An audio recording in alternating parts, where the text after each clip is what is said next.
A xestión de ecosistemas é o tema central deste temario número 7. Como indica no subtítulo da diapositiva, imos centrarnos nesta mensaxe principal: manter os procesos básicos de funcionamento dos ecosistemas. Ben, para isto empezamos primeiro por recordar o concepto de desenvolvemento sustentable, que é o obxectivo final que imos perseguir coa xestión ecosistémica. Unha das definicións que me parecen máis oportunas dende un punto de vista da súa claridade é precisamente esta de McCormick que aparece na diapositiva. A sustentabilidade é un tipo de desenvolvemento que combina tres puntos de vista: valores sociais, valores económicos e valores ambientais na planificación e que vai permitir, entre outras cousas, que os beneficios que se poidan obter da xestión se puedan distribuir de maneira equitativa entre todo tipo de persoas, tanto polo seu grupo socioeconómico, como se son homes, mulleres ou se son de unha xeneración ou de outra xeneración. É dicir, o que se pretende é asegurar que imos manter o desenvolvemento para as xeneracións futuras. Aquí é moi importante, polo tanto, esta palabra clave, a equidade interxeneracional. O capital humano, é o capital central da maioría das nosas sociedades modernas, en realidad está baseado no capital ambiental e, por suposto, gracias a precisamente o capital humano, extraendo os recursos do capital ambiental, imos producir un capital de tipo artificial, que é precisamente a base do desenvolvemento económico. Estes son os tres pilares da sustentabilidade entendida de unha maneira amplia. O que vamos facer con a xestión de tipo ecosistémico, pero tamén coa xestión e a planificación a un nivel de tipo político, sería as políticas de igualdade precisamente para manter eses tres pilares que antes comentaba acerca da equitatividade entre todos os grupos sociais.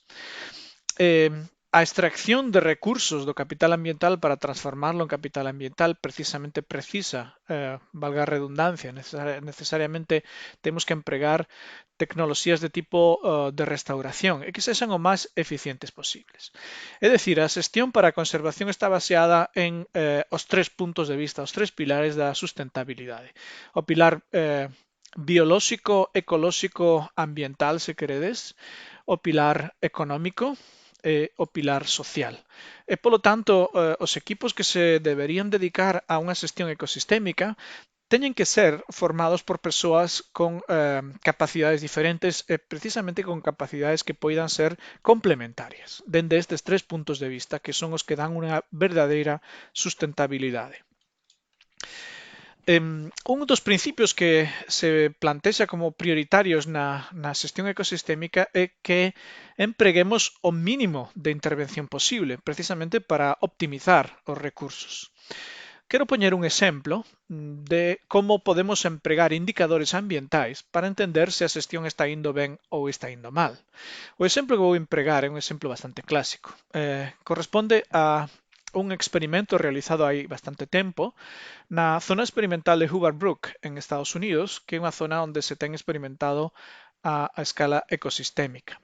A imaxe mostra precisamente unha zona deste área experimental onde temos unha vacía, unha conca hidrográfica deforestada e outra que non foi deforestada e que permite comparar a situación de ambas para ver que pasa cando se fai unha tala como a que se presenta na imaxe moi agresiva a matarrasa. Ben, cando analizamos o que ocorre no río, pois atopamos que a concentración de calcio, potasio, nitratos e sulfatos, pero tamén de outros nutrientes da auga, cambia. A frecha, que agora vou amplificar con estas frechas en vermello, A flecha indica o momento en que se fixo precisamente esta deforestación. E o que podemos observar é que pasan unha serie de meses antes de que o efecto se note na zona deforestada comparada coa zona que non foi deforestada. Isto é idéntico para todos e cada un dos nutrientes aquí examinados. Quero resaltar que no caso do nitrato a escala vertical está cortada de tal maneira que pasamos de 4 a 20, por lo tanto o cambio que se produce aquí é realmente espectacular. Para que sirve este exemplo?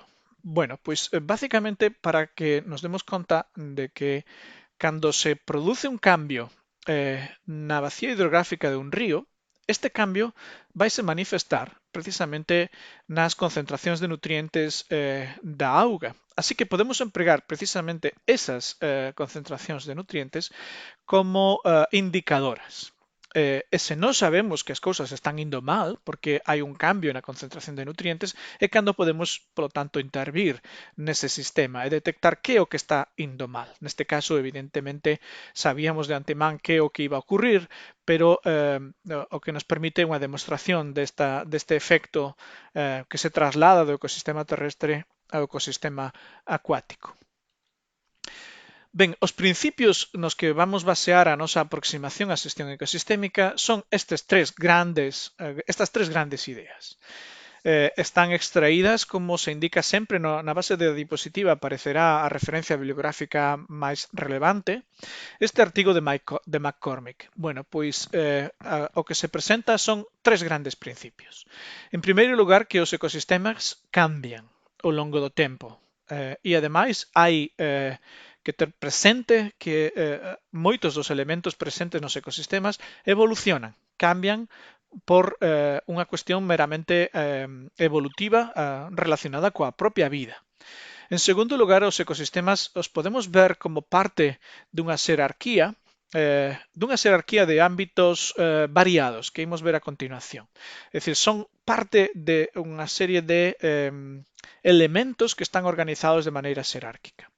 E finalmente, tamén temos que ter presente que para que a xestión sexa correcta, non podemos esquecer que os ecosistemas teñen límites. Esos límites veñen dados non só por cuestións de tipo biofísico, por exemplo, a capacidade de acumular biomasa, que evidentemente va a existir, sino que tamén vai haber límites de tipo social, límites sobre a capacidade deses sistemas para manter, por exemplo, os bens e servicios que dan á sociedade, de tal maneira que as decisións nun sistema de xestión ecosistémico debería ter en conta precisamente o que antes comentaba desa equidade entre xeneracións.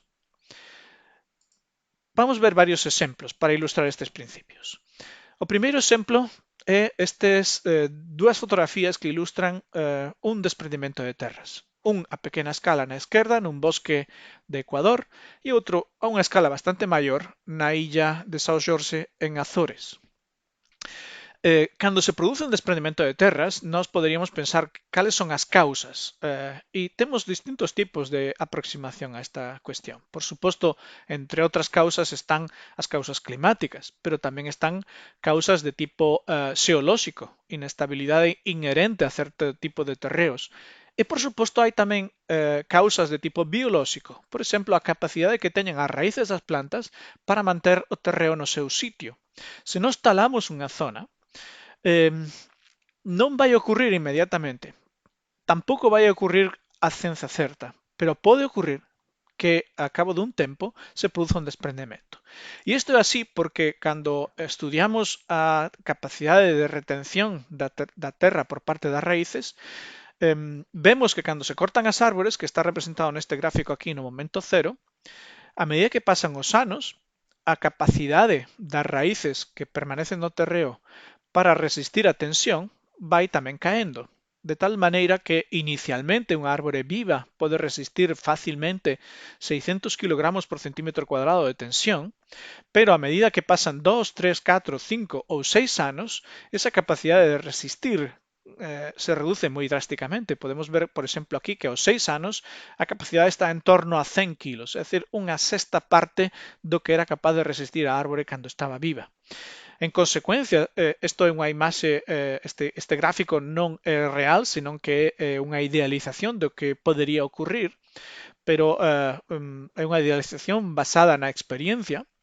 A medida que pasan os anos dende que se cortou esa ladeira, se o solo é estable, pois vanse producir algúns corrementos pequenos. Ora, se o solo é inestable, vanse producir con bastante probabilidade corrementos de terra que poden ter efectos moi drásticos sobre a economía e sobre todos os procesos ecosistémicos ou incluso sobre as vidas humanas. Así que os ecosistemas son dinámicos e deberíamos entender de que maneira está ou cales son as razóns que están detrás dese dinamismo. Non? Aquí se ilustraba con esta flecha precisamente que aos 3 anos xa a capacidade de retención da terra disminuiu a metade. Segunda grande idea que comentábamos antes é que os ecosistemas están incluídos dentro de unha xerarquía. A xerarquía máis importante, dentro do noso punto de vista, é a xerarquía de tipo ecolóxico. É dicir, os ecosistemas son un elemento central dentro da xerarquía da vida, dende os individuos hasta a vida no seu completo, a biosfera. Son parte esencial desta estrutura xerárquica multidimensional da vida. Non é a única a xerarquía ecolóxica que nós podemos ter presente, pero será máis relevante dende un punto de vista da xestión ecosistémica. Existe unha xerarquía xenética e existe tamén unha xerarquía de tipo taxonómico, dende as especies comunidades fundamentais hasta a globalidade da vida, que sería equivalente, por suposto, a isto que aparece aquí como biosfera, equivalente dende un punto de vista biolóxico, porque a biosfera tamén inclúe os aspectos non vivos do noso planeta. O sea que os ecosistemas están embutidos dentro de unha organización de tipo xerárquico, o que implica que pode haber circunstancias que ocurren a un determinado nivel que teñen consecuencias hacia arriba ou hacia abaixo. E isto é importante telo presente. A terceira grande idea é que os ecosistemas teñen límites de tipo biofísico e de tipo social.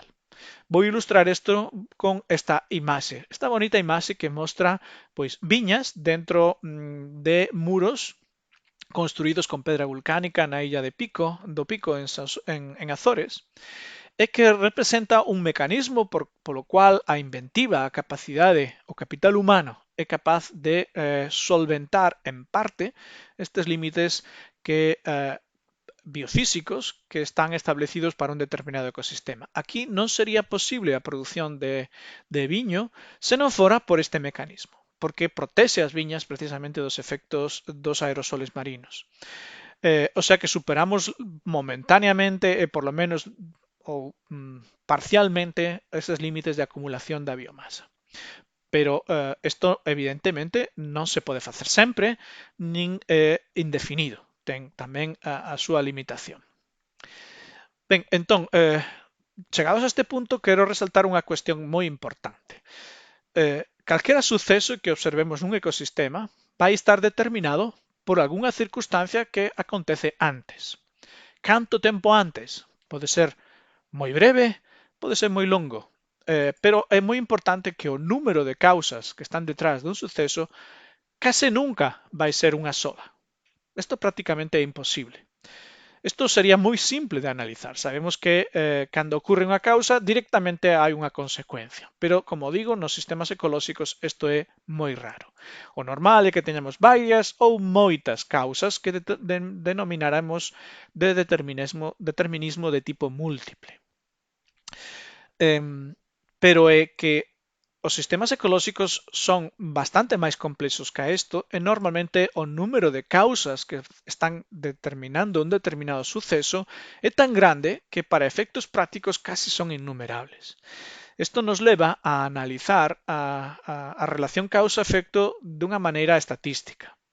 É dicir, cando se dan certas circunstancias, hai unha maior tendencia estatística a que se determinen unha serie de sucesos, pero isto non implica unha capacidade predictiva absoluta. senón unha capacidade predictiva en termos estatísticos. Esta incapacidade de predicción é moi importante e debémola ter presente porque todo elemento de xestión pode ter unha parte de impredecibilidade ou de circunstancias que nos poden impedir acadar o noso obxectivo. Ben, a xestión ecosistémica está baseada na análise de decisións de tipo complexo. A análise de decisións complexas require de algunhas metodoloxías ben organizadas, precisamente para ser capaces de ir adiante neste mecanismo. En primeiro lugar, temos que identificar os obxectivos. En segundo lugar, deberemos de propoñer distintas alternativas. En terceiro lugar, imos ser capaces de analizar cales son os procesos que están detrás da nosa xestión e para cada unha das alternativas deberíamos ser hábiles o suficientemente hábiles como para, baseándose na información que temos de situacións similares do pasado, predecir que pode ocurrir. É dicir, tentar de estimar esa probabilidade de que ocurra o fenómeno que acabamos de comentar antes, que, como digo, nunca vai ser unha capacidade de predicción absoluta. Esta última alternativa require que o que debemos facer será unha análise da sensibilidade do noso modelo de xestión para detectar hasta que punto os resultados que tomamos en conta poden ou non depender da incerteza que temos das probabilidades asociadas ás relacións causa-efecto. Esa análise de decisións complexas, por lo tanto, debería propoñer alternativas e determinar a probabilidade de éxito. E debemos usar a información que tiñamos disponible. O exemplo desta imaxe mostra hasta que punto podemos saber efectos do pasado que poden volver a ocurrir no futuro empregando a información que os propios sistemas nos dan. Aquí temos unha acumulación de polas e outros restos vegetais debidos a unha inundación que ocurriu hai tempo neste río. E podemos ver, por exemplo, que chegou, isto é aproximadamente 1 metro e medio de altura, implica que hai unha zona inundable moito maior que o que corresponde ao río. E isto o debemos ter en conta, por suposto, na xestión. Vou poñer un exemplo de análise de decisións complexas empregando unha cuestión máis claramente relacionada coa conservación das especies. En este caso, un animal tan emblemático como o tigre. Vamos imaginar que temos que tomar decisións acerca de unha reserva onde hai unha poboación de tigres e que podemos detectar algún conflicto coa poboación local se aumenta a densidade dos tigres e se os tigres saen da reserva e, polo tanto, atacan o gando ou atacan as persoas. As alternativas ante esta situación serían trasladar parte dos animais se realmente consideramos que hai máis animais dos que pode soportar a reserva, ou ben manter a densidade e actuar de outro xeito se consideramos que os animais que hai non superan a capacidade de carga da reserva. Os obxectivos que poderíamos plantexarnos na xestión dunha reserva deste estilo sería manter ou mellorar o estatus da poboación de tigres, manter, polo menos, que non haxa unha reducción. Tamén, por suposto, buscamos minimizar os impactos deses tigres sobre a poboación humana. E, finalmente, tamén debemos estar preocupados por ser uns bons xestores. Isto implica optimizar os costes. Para eso podemos empregar este exemplo extraído do libro de Principles on Conservation Biology de Meffen Carroll, onde temos unha análise de decisións completas para este exemplo. Empezamos por esta parte da esquerda e temos dúas alternativas, como decía antes, ou protexer a reserva ou mover os tigres. Aquí hai unha estima do coste asociado a isto. $200.000, por exemplo, para esta opción, máis barata que mover tigres, que nos costaría $500.000. E temos a continuación dúas alternativas para cada unha das dúas opcións. Imaginemos que protexemos a reserva, pero é demasiado pequena. Se é demasiado pequena, que vai ocurrir? A poboación de tigres vai ir diminuindo, vai producir un gran conflicto social e, ademais, non nos costará moito. Pero a utilidade desto é cero, non é o que pretendemos.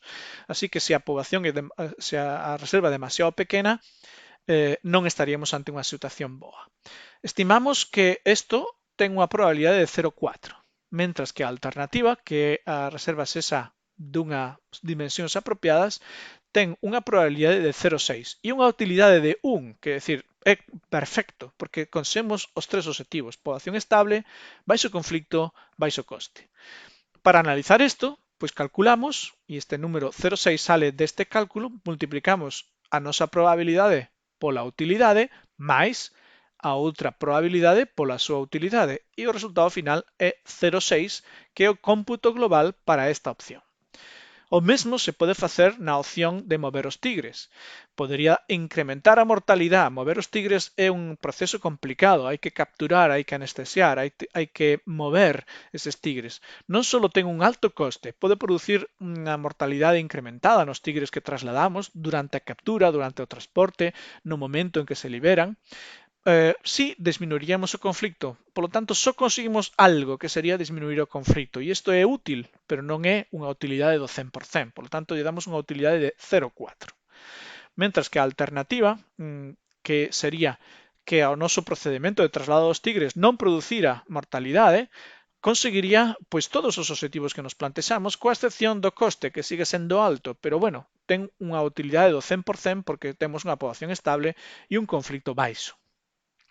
Esta opción, igual que antes, calculando da mesma maneira, tería unha valoración de 0,64. Así que temos 0,6 frente a 0,64.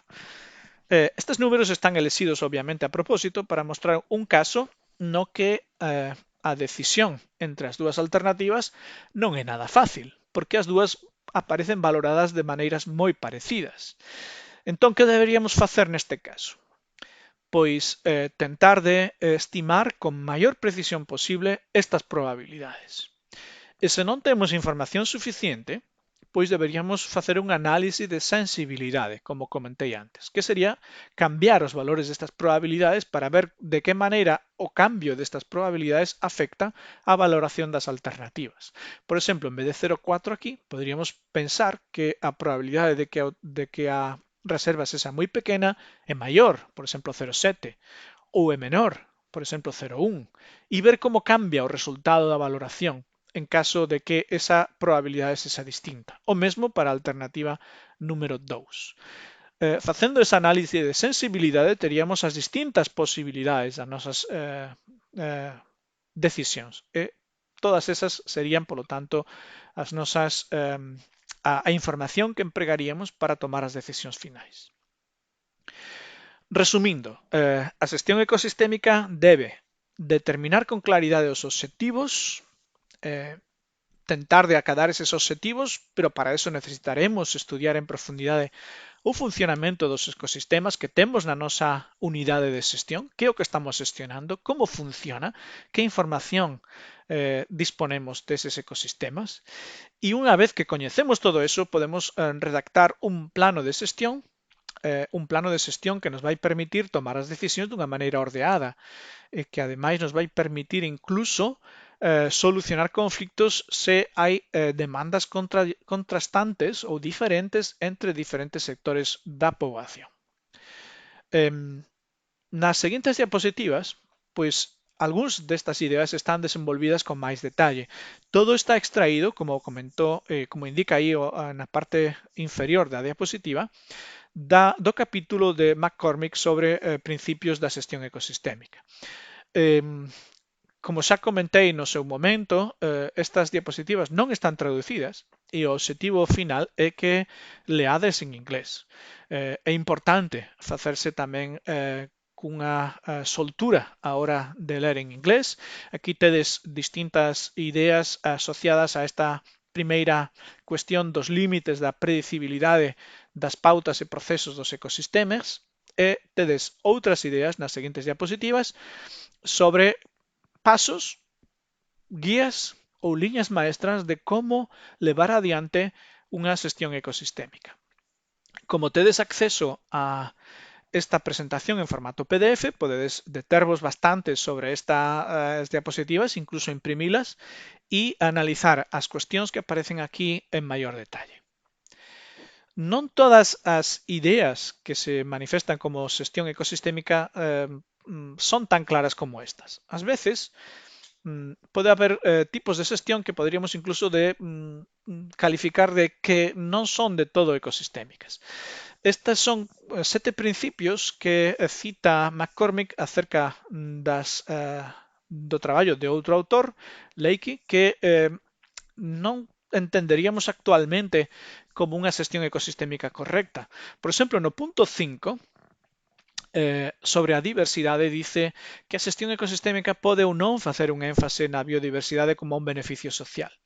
Certo, o do beneficio social podería ser discutible, pero o que a investigación dos últimos 15-20 anos ten demostrado é que a diversidade biolóxica é un elemento de seguro, un elemento que permite un mellor funcionamento dos ecosistemas e, polo tanto, empregando a mellor información científica disponible, hai que facer un énfase na conservación da biodiversidade e na xestión ecosistémica, porque sabemos que eso é mellor que todo o contrario, que deixar que os ecosistemas perdan especies. Así que a nosa xestión ecosistémica sí debe dar prioridade a este tipo de cuestións.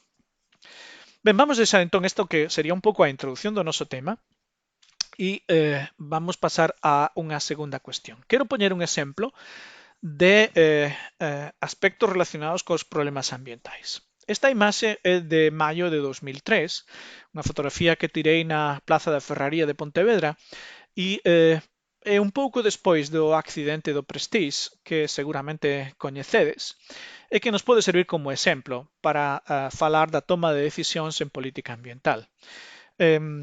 Xusto agora que estamos co estado de alarma provocado polo coronavirus, pois tamén este problema ambiental, porque o coronavirus é un problema ambiental moi grave e a unha escala moito máis global que a do Prestige, nos pode tamén servir como exemplo da toma de decisións en política ambiental e como se producen estes fenómenos a unha escala social.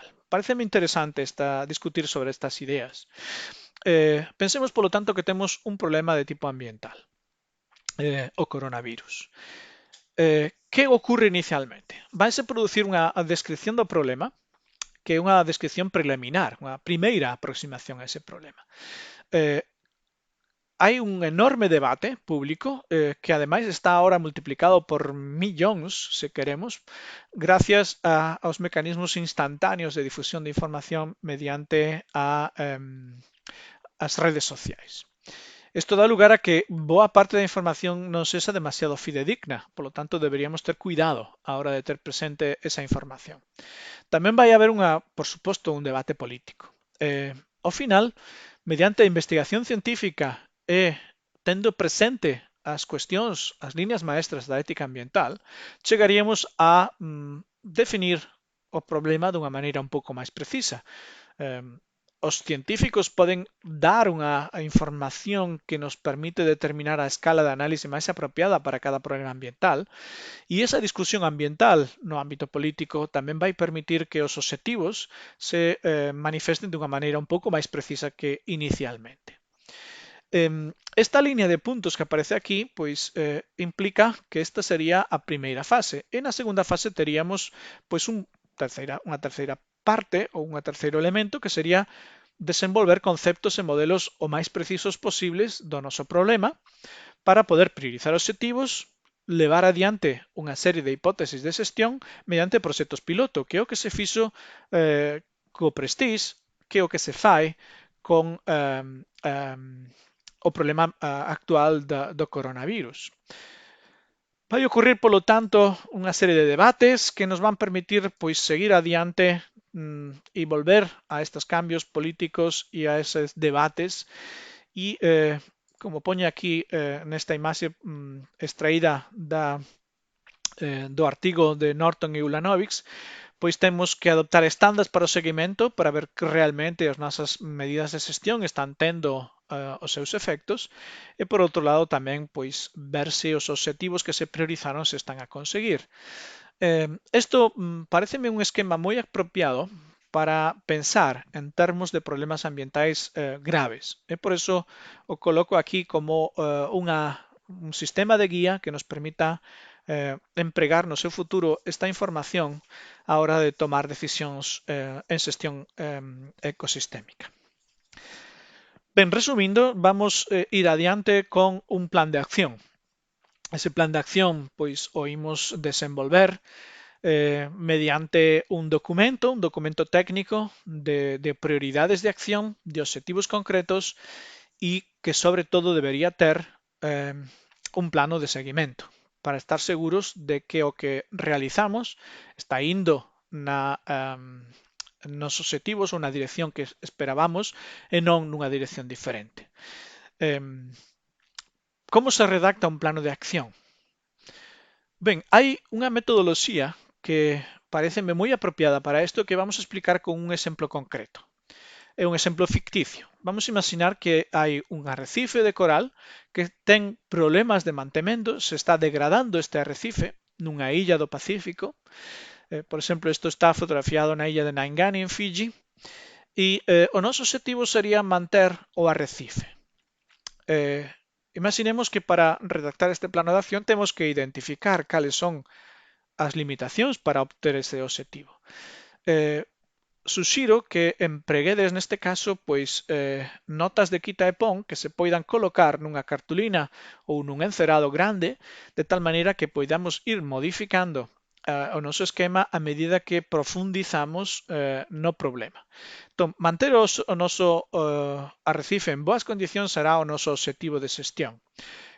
Que nos impide chegar a isto? Pois identificamos as razóns que impiden este objetivo. Por exemplo, aquí se identifican 4. Neste exemplo, que como digo, un exemplo ficticio, pero que se pode aplicar a unha cuestión real. Identificamos que hai un incremento da sedimentación sobre os corais, o que provoca mortalidade, que hai danos directos polas áncoras dos barcos, que ademais algúns pescadores están empregando métodos ilegais como a dinamita, o cual tamén provoca danos nos corais. E finalmente que hai extracción do coral como material para construcción. Ben, unha vez que identificamos os problemas que nos impiden alcanzar o noso objetivo, a seguinte fase sería identificar as causas detrás dos problemas. E como decía antes, o normal é que haxa moitas causas ou causas complexas que ademais interaccionan entre sí. Por exemplo, aquí podemos pensar que a sedimentación se debe, en primeiro lugar, a que se está perdendo parte do bosque costeiro de manglar e está provocando un incremento da cantidade de materias en suspensión que chegan hasta a lagoa onde están os corais. Seguidamente tamén temos un incremento da poboación da illa, co cual un incremento da contaminación urbana. E detrás desto, pois, por exemplo, da perda do bosque costeiro, pois temos o uso da madeira como leña ou para materiais de construcción.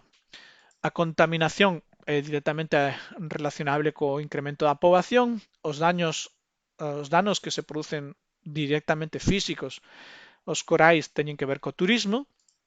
A pesca con dinamita se identifica aquí como pescadores que veñen de outros lugares e finalmente o incremento da construcción que tamén está relacionado con ese incremento da poboación da illa. Ben, unha vez que teñamos todo isto ben organizado é cando poderíamos realmente ir adiante e redactar o plano de acción, co cual sería moi fácil si seguimos este esquema. Identificamos o noso objetivo final, identificamos as causas ou os problemas, perdón, que impiden alcanzar ese objetivo, identificamos as causas detrás de cada un e propoñemos para cada unha destas causas algunha acción que permita mitigar o seu efecto. Por exemplo, os danos polas áncoras, que vamos mostrar aquí. Aquí vedes un exemplo de coral destruído pola áncora dun barco. Pois para evitar isto, deberíamos limitar o número de barcos que se poden parar nesta zona onde está o coral máis sensible e propoñer, polo tanto, unha medida de minimización deste impacto. Ben, con isto temos, polo tanto, un consello acerca de como redactar un plano de acción que, ademais, aconsello que sexa tamén empregado cando pensedes en redactar o voso proxecto de fin de grao, porque precisamente organizar desta maneira as ideas é unha maneira moi útil para redactar proxectos o máis complexos posibles. Ben, a seguinte parte do tema ímola dedicar a efectos humanos sobre os ecosistemas que están sendo máis modificados, aqueles que están sendo forzados pola nosa actividade. E imos falar de ecosistemas forestais, de ecosistemas agropecuarios e de ecosistemas acuáticos. En primeiro lugar, os ecosistemas modificados son sistemas, como decía antes, moi forzados para obter algún tipo de recurso por parte da actividade humana, como esta imaxe que presento aquí dunha plantación intensiva de piñeiro radiata no sur de Australia. Vamos poñer unhas poucas imaxes para mostrar este sitio nas súas dimensións. Ben, isto está situado nesta imaxe de Google Earth, nesta parte do sur de Australia, aquí en Portland, y voy a ampliar esta zona para que podamos ver o sitio. Aquí está Adelaide, Portland, Melbourne. Ben, este é o noso lugar onde imos ver o que está ocurrindo. Ampliamos esta zona e se pode ver xa moi ben as plantacións con os cambios drásticos da paisaxe.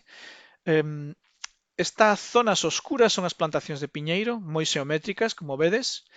As zonas de verde un pouco máis claro corresponden aos bosques nativos de eucalipto e as zonas de verde aínda máis claro, tamén moi xeométricas, son as zonas dedicadas á agricultura e gandeiría. Se ampliamos de novo esta zona, aquí onde está este pequeno camiño, pois podemos ver este o acceso cara ao mar, podemos ver a plantación que realmente é un sistema absolutamente artificial con un sistema de obtención de madeira a grande velocidade, pero que modifica completamente, e ampliamos de novo para ver a nivel da terra que o que hai, modifica completamente non só a paisaxe, senón a capacidade de produción destes lugares.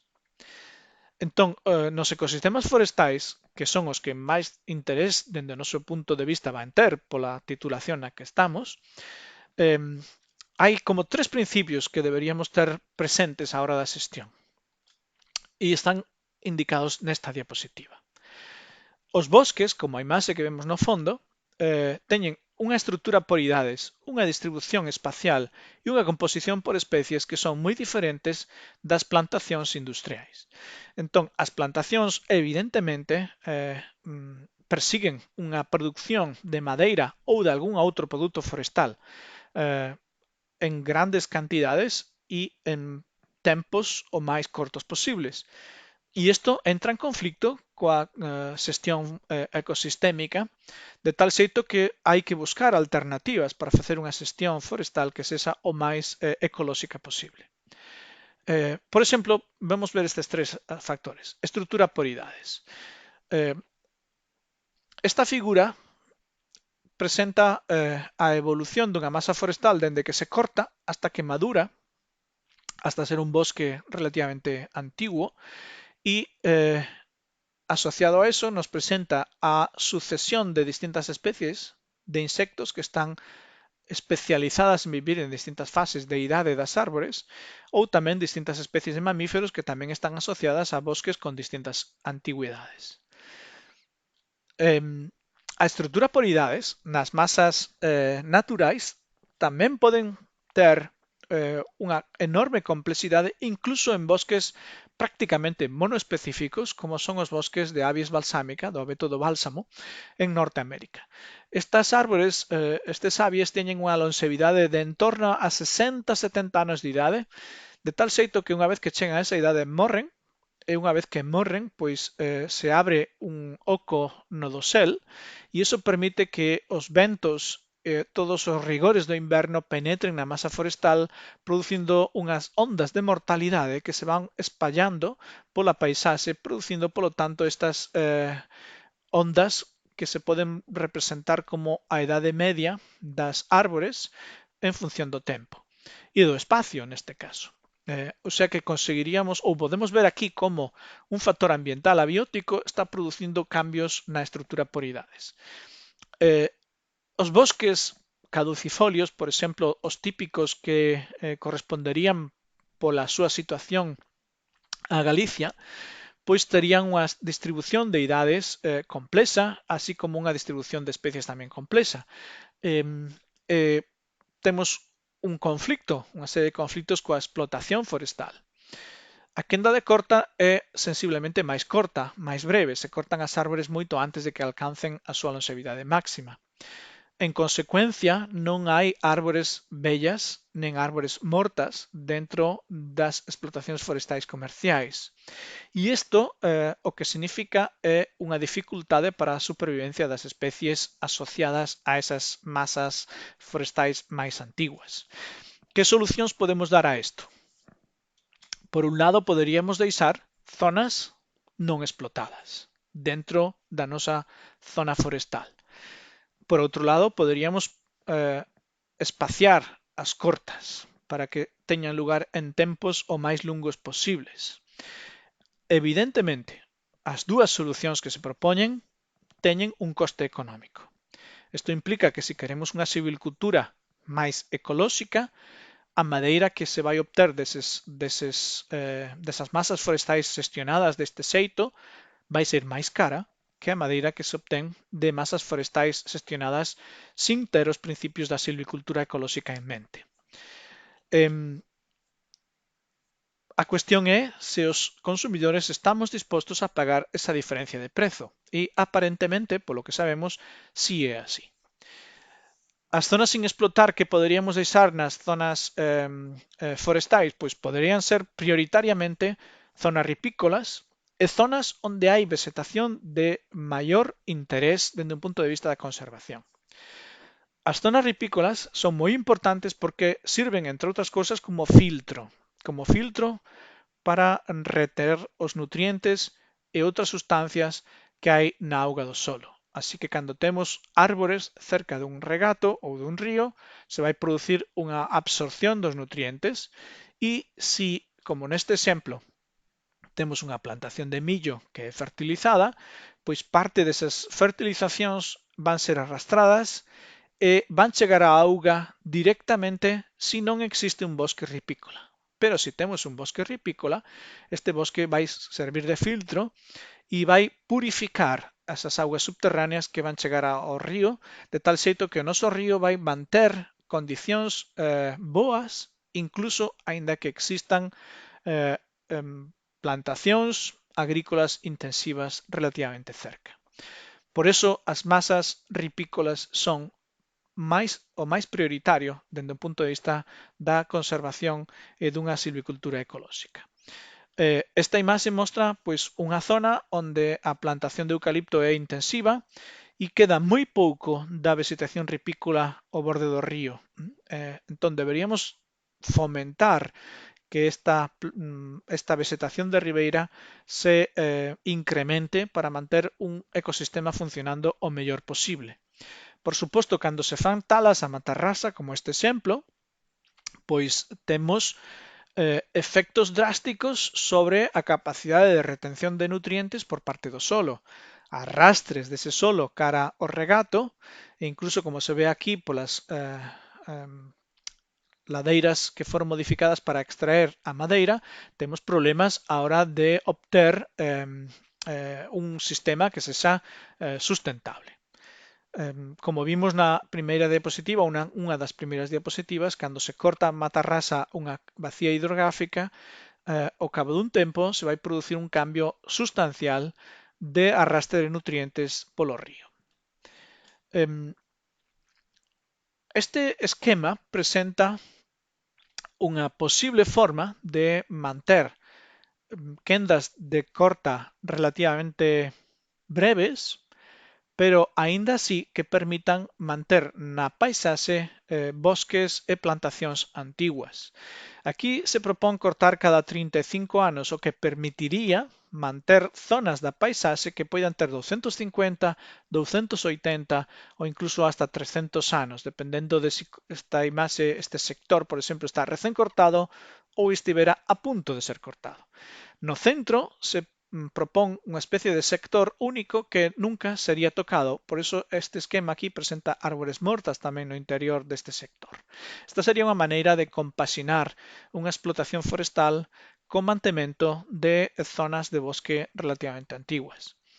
En zonas templadas ou en zonas tropicais tamén se ten proposto cortar as parcelas en bandas, o que permite unha regeneración paulatina dos bosques, porque sempre habería árbores suficientemente cerca como para servir de punto ou de fonte de sementes para estes novos sistemas así creados. Na explotación forestal tamén é moi importante a distribución espacial. Aquí vos puxen esta idea, ¿no? Imitemos as pautas de perturbación natural dos sistemas forestais. Esta é unha idea que se ten proposto dende a silvicultura ecolóxica, pero que, aínda que parece relativamente simple, non o é en absoluto, porque primeiro teríamos que identificar cales son as pautas de perturbación natural dos sistemas forestais. Pero o que sí sabemos é que esas pautas están relacionadas na maioría dos ecosistemas forestais con perturbacións de pouca intensidade relativamente frecuentes, pero perturbacións de alta intensidade raramente. Se facemos isto así, isto implica que cortar grandes extensións de terreo tería que facerse moi ocasionalmente, moi raramente, moi excepcionalmente, e as cortas e os manexos serían feitos en escalas moito menores, o que permitiría pois manter unha paisaxe diversa e unha paisaxe máis sustentable. Ademais de todo isto, temos a cuestión da composición por especies, non? A tendencia actual das plantacións máis intensivas, as plantacións que poderíamos denominar industriais, é o uso de unha ou moi poucas especies, como esta plantación de eucaliptos que vemos aquí. Entón, para favorecer a diversidade desas plantacións, pois deberíamos pensar que se necesitamos máis de unha especie, isto nos daría sistemas máis sustentables. Cando se planta unha sola especie e se fai dunha maneira moi intensiva en paisaxes ou en escalas moi altas, moi grandes, isto pode dar conflitos sociais importantes como este exemplo que poño aquí, que está extraído do libro de Joan Martínez Alier, que vos recomendo, Introducción a la economía ecológica, que dice que nos anos, na década de 1980, pois unha empresa foi ou tivo a concesión por parte do Estado na India de plantar eucaliptos en grandes zonas que correspondían ou eran utilizadas de maneira tradicional polos habitantes dunha zona. Estes responderon pois opoñéndose a estas actividades, non porque se opoñan ás árbores, senón porque esas árbores que a empresa iba a plantar non eran útiles para eles. Así que a análise que se realizou obviamente só tiña en conta os beneficios económicos da empresa, pero non os costes que iban levar os campesinos. E con eso, pois, estes reaccionaron con estes grupos que na linguaxe se denominan así, e que se dedicaban a arrincar os eucaliptos que plantaba a empresa e sustituílos por árbores de maior interés para eles mesmos. Con isto conseguían, evidentemente, un efecto doble. E neste caso, neste exemplo concreto, pois estas comunidades locais conseguiron parar a acción da empresa, cousa que normalmente non ocorre, e particularmente non ocorre agora en moitos lugares do tercer mundo, onde as empresas multinacionais teñen unha grande potencia e, polo tanto, consiguen incluso empregar a violencia como se ten denunciado en moitos casos en moitísimos países, tanto de Latinoamérica como de África, como de Asia. Ben, hasta aquí vamos chegar por hoxe con esta primeira lección sobre xestión de ecosistemas. Continuaremos na segunda lección con os ecosistemas agropecuarios e os ecosistemas de auga doce e con cuestións de ecoloxía da restauración.